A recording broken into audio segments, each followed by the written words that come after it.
everybody, it's a new month, and that means it's time for a new possibility pile. Also, it's my birthday month, so that's exciting for me. Anyway, I believe this time you are kicking things off? Yeah, I wanted to kick things off. After meticulously planning this thing for all of like 5 minutes, we wanted to be a little organized with the way we sort of present the possibilities that face us. I'm going to start with my tiny little, and I say tiny like my entire TBR and reading challenge has not been filled with graphic novels, but for the month of August I am possibly going to read these 3 things. The Legend of Drizzt Homeland is a graphic novel by R.A. Salvatore. Classic Dungeons and Dragons stuff, classic character. Drizzt has been around for the longest time. He is a dark elf living in the Underdark, dark elves who worship like the evil demon spider goddess Lolth. Still elves though. Still totally elves. And I've actually started. I'm not thrilled, and we're not surprised, but it's good by itself. Like personally, it's just been. I don't know. I guess in the last few. Your elves. I know in the last couple. There's always like just like all right elves, but I don't shy away from a good story. Drizzt is pretty solid so far. Classic hero stuff. Speaking of classic heroes, I'm also going to be reading possibly Batman Last Night on Earth. Like I knew this title existed, but I didn't really sort of know what it was called, nor did I have the inclination. But at one point in time, the impulse buy was like, oh, the Batman arc where Bruce Wayne wakes up in Arkham Asylum, okay, cured, and the entire history of Batman was just a fever dream of his formerly deranged mind, and everyone's just normal. I had to read that. That's some crazy, like, there was a Buffy the Vampire episode Slayer where some demon was gaslighting her into thinking that she was the Slayer in an asylum this whole time, and that all of that was just psychosis. So I had to do it. It's written by Scott Snyder, so that would be super fun to read. And then lastly, but certainly not leastly, I was trolling again. I guess I was on that. I was on a comic troll binge. Chris Claremont of X-Men fame. Like, and for those of you who didn't know, I just recently who Chris Claremont is. He's sort of put the X-Men deeper on the map if Stan Lee already hadn't. In 2020, along the tails end of the, not tail end, but on the heels of the Dawn of X, you know, Reign of X, all of that good stuff. God Loves, Man Kills, an extended cut was sort of like reissued, I guess, and the thing said 2020, and I'm like, okay, I mean, it's an old story. I don't know what's in there, but I certainly, if it's being bundled together on Wikipedia as, hey, read it if you want to read the entire new X-Men saga, I am definitely into that. So there's that. Fun historical times. Apparently so. I am going to start off my possibility pile by talking about like buddy reads, stuff that I planned to read like early in the year, all of that stuff. So first I'm going to talk about the thing that I did not finish off my July possibility pile and the book that comes after it. So I'm going to continue reading Throne of Glass. I am a little bit into it. I started it late because I got to it late, but it doesn't really matter because it's a reread. And then obviously I'm going to go into Crown of Midnight, which we had planned to read in August. Maki's already actually finished the entire series, but Danica and I are sticking to the schedule that we had planned. We've talked about this enough, so you guys probably know what it's about. Assassins, princes, captain of the guards, magic, hidden mysteries, and which is, I think, to me, one of the biggest draws of the series. The other thing that I will be buddy reading that has been consistent for the last couple of months is One Grave at a Time, which is the 6th book in the Night Huntress series, which is by Janine Frost. This one I'm reading with my friend Rachel from Hello Chelly. We've been reading one a month since, I don't know when, February or March, I can't remember at this point. It's been pretty fun to read that series. It's about a half human, half vampire girl who wants to basically kill her deadbeat vampire dad, and in her search for this dad she runs into a vampire bounty hunter named Bones, and things kind of go from there. There's also going to be a book that we read for the book club that I do with my sisters and my cousin. We just haven't picked the book yet, which is why it's not here, but since it's my turn to pick, it's going to be a contemporary romance. I don't know which one they're going to pick from the 3 options I gave them, so we'll see. I have one that I'm favoring, but we're going to have to see if they go for that one. That's very interesting. I also intend to participate in a read-along being hosted by Holly from Holly Hearts Books. She is doing a read-along for the series that begins with Senlin Ascends, which is by Josiah Bancroft. I don't actually own that one yet, so have to acquire it at some point. But basically this is about Thomas Senlin, who has just gotten married. He and his wife go on honeymoon to the Tower of Babel. In this series, the Tower of Babel is like a series of ringdoms where like geniuses, magic, inventors, all of that good stuff live on the different levels, and you can visit and like see everything. But he and his wife get separated very early on in the book, and so he has to venture through the Tower of Babel in search of his wife, which sounds super intriguing, super cool. Can't wait to read that. I will also be buddy reading something with Danica this month. I actually only own the second book physically. I own the first one in ebook, which is why I don't actually own it physically, but this is The Traitor Queen. The first book is The Bridge Kingdom, and this is a series that has gotten a lot of praise online, really.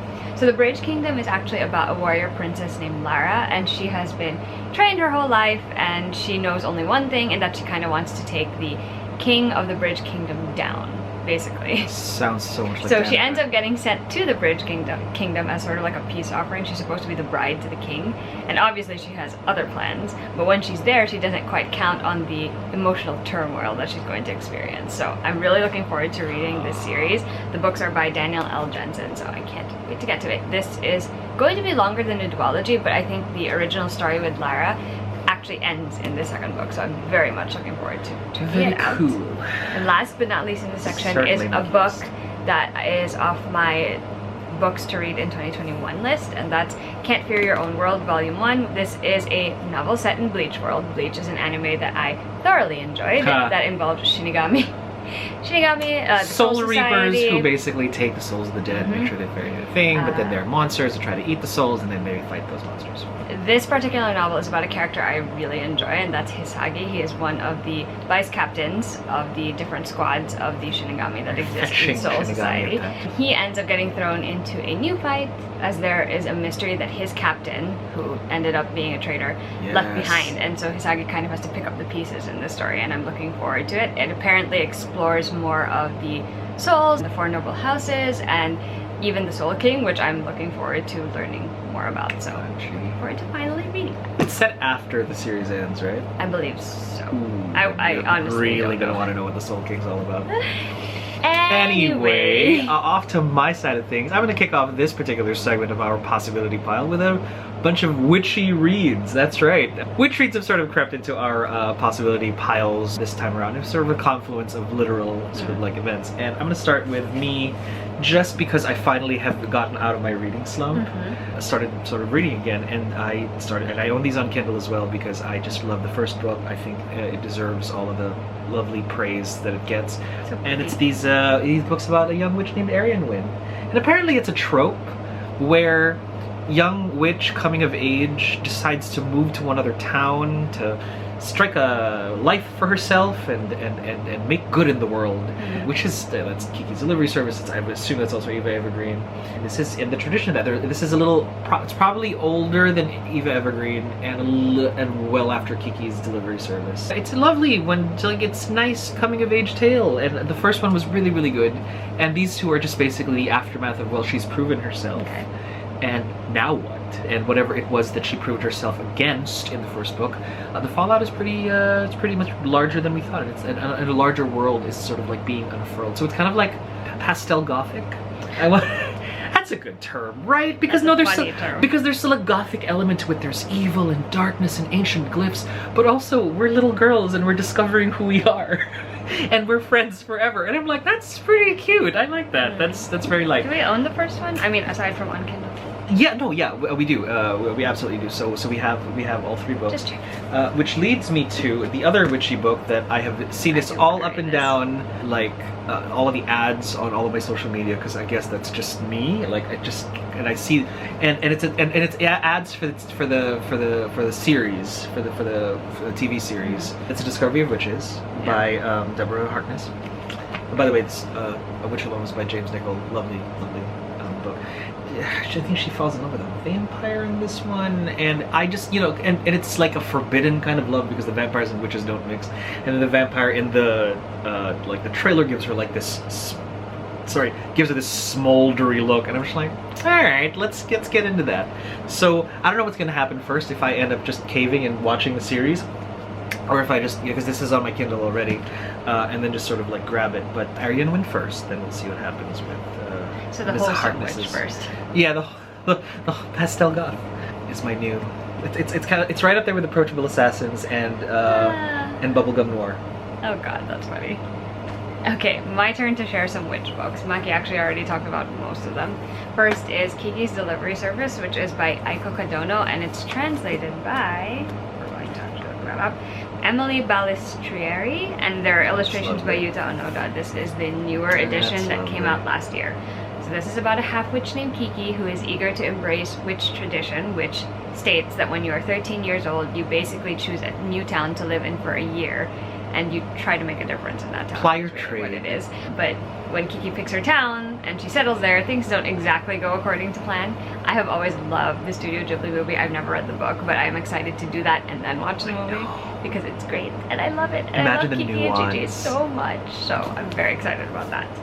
Speaking of Studio Ghibli, the next one is also semi-related to that and also includes a witch, but the witch isn't the good person in this one. But there is some witchcraft involved that got us all here. Howl's Moving Castle by Diana Wynne Jones, which is a book that a lot of people love, and the movie as well a lot of people love. Oh, I will admit it's not my favorite of the Studio Ghibli. In fact, it doesn't even rank in my top 3.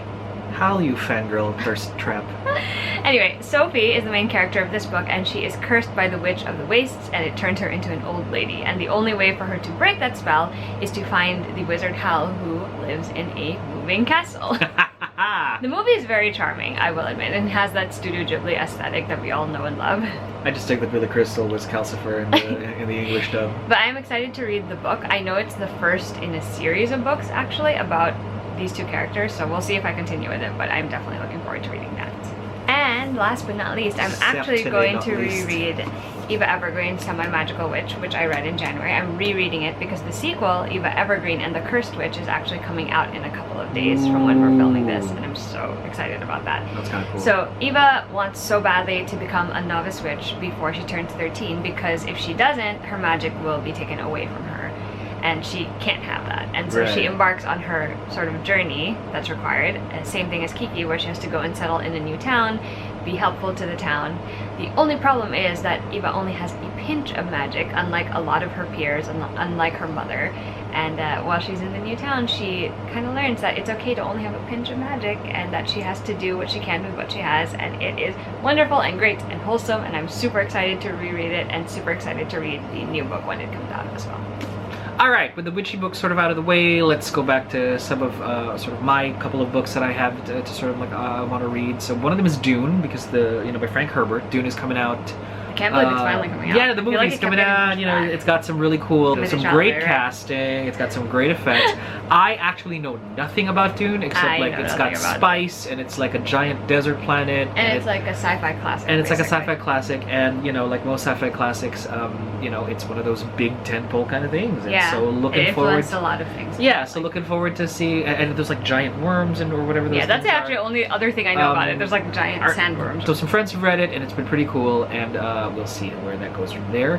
The other book that I just thought for on a lark, I'm gonna put this on the possibility pile. Not for anything, but just for curiosity. I am just gonna sit here and full caveat. I did not tell him to read A Court of Thorns and Roses. No, in fact, it was sort of like I was kind of like, maybe if anything, read the other series, not this one. Not this one, yeah.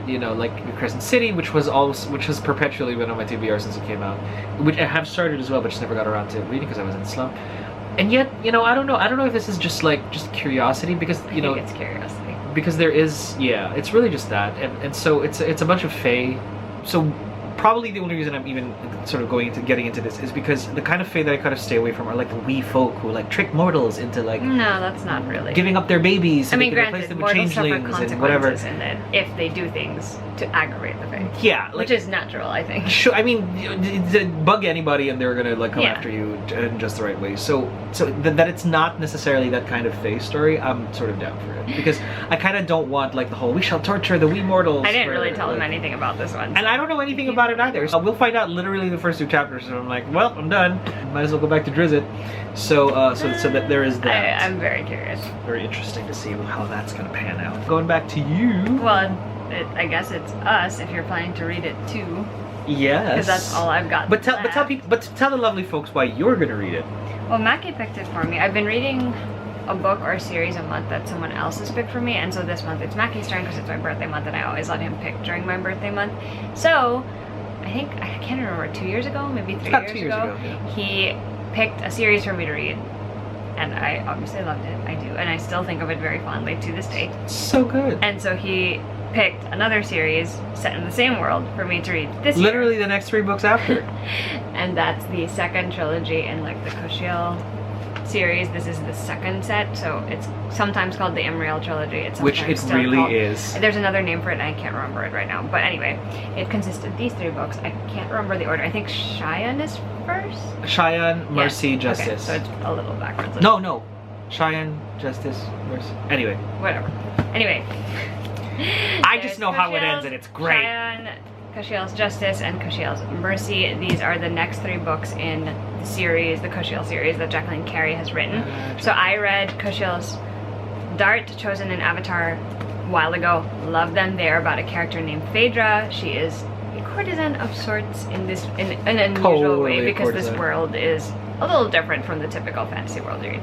Anyway, suffice to say, this series is about Imriel, who you actually meet in the last book of the first trilogy, and I already loved him then. And according to Maki, he thinks I'm gonna love him even more after this one. Hold up. This is a tortured, dark-haired, blue-eyed, like incredibly strong, internally conflicted, but genuinely good soul that just happens to be like the most good-looking dude you'll ever meet. So how is that not someone that you love? And he is and his relationship to the original characters of the Kushiel series with Phaedra and whatever are so wonderful. They really are, though. That you really just only needed those doses that you get throughout the entire series. So you know what? He's gonna forge his own life now. I know. And we'll see what the gods have in store for him. Well, just the one god anyway. These books are so dense, though. I remember reading Kushiel and it took me a while, so we'll see how that goes in the month of August. Hopefully it will go fast. I don't know. Like I love him. It's a priority. So forever. So it's gonna happen. All right, Very exciting. Very exciting. I think August is going to be a really great month. Not even just from a reading Fingers perspective, crossed. but because this one's having an amazing birthday. I just know it already. Oh, I hope so. There will be revels and sugar. Oh yes, lots of possibly sugar. alcohol. And alcohol. as always, magic. So it's going to be great. If there are any of you who sort of like want to read some of these books or have read them, holler at us in the comments. Yes, we're always happy to read them, although we've been terrible at replying. Oh god, it's because it's still that kind of year, I guess. So there's that, and then there's this, and so this is coping. I hope everybody's coping well. Yep. We're open, and then we're not, and then there's crazy variants and whatever. So please stay safe. Please stay healthy. Yes, please. And if you want to find us on any other social media, all of that is linked down below. If you want to see more videos from us, subscribe to the channel, and we'll see you guys with a new video soon. Bye.